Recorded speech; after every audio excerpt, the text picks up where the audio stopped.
Sokon. Sa Bicada. Oh, sa Bicada. Sa Tunapilog sa Norte. Oh. Wapa tenis siya. Wapa ka.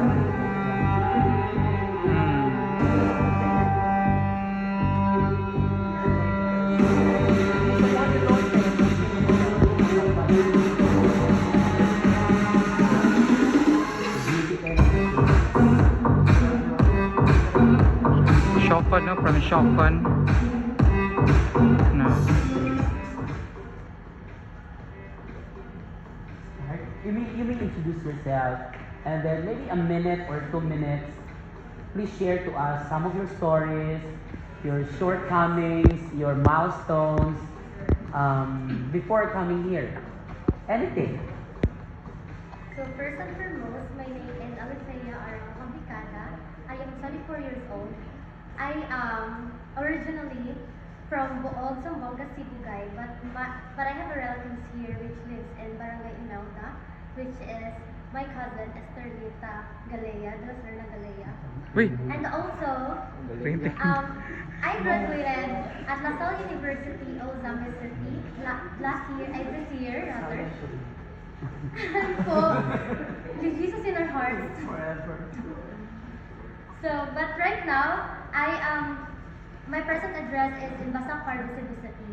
But I came here to join Miss Labasan because why not? Yeah. Because there's an opportunity for us to showcase different talents, we are going to discuss different issues that is relevant in our community. And also, I recently joined Miss Zamboanga 2024. I am a finalist at Miss Zamboanga, but unfortunately, it's not really my time yet. But I also did join Miss the Norte 2024, and I am also a finalist in Miss the Norte, and I am hoping to join again representing Labaso. Wow. Who was your contact in Sokon? You represented Sokon that time, Yes. right? Who's your contact in Sokon?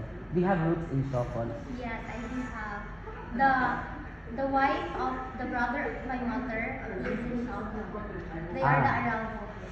Okay. So, definitely countless times or countless experience. Yes. What is it that we would like to look forward to you? We saw you in some of the stages. I personally, we saw you in Miss Norte, and I was one of those who rooted for you. If given a chance to be part here in Miss Labasan, what is it that you would like us to look forward about you or in you? You know, as a beauty queen, I always see pageants more than just a facade. I always see pageants as a way for me to communicate to people. And stages like Miss Labasan, I will be given the opportunity to speak a lot of people, tackle different issues, especially when it comes to tourism, because I am a graduate of hospitality management. That is something that I am very capable of talking with. So I really do think that me being part of Miss Labasan, I can contribute a lot, especially not just when it comes to performing on stage or showcasing different talents or beauty, but I can also contribute in a way that I am able to speak up my thoughts when it comes to different issues I love to do in this community. She's a graduate of tourism in LaSalle, so you must be Yes. trained by Joed. Yes. Joed was my student, in LaSalle.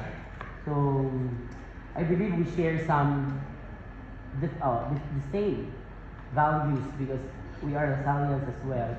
So we look forward to be having you in the next round, the competition.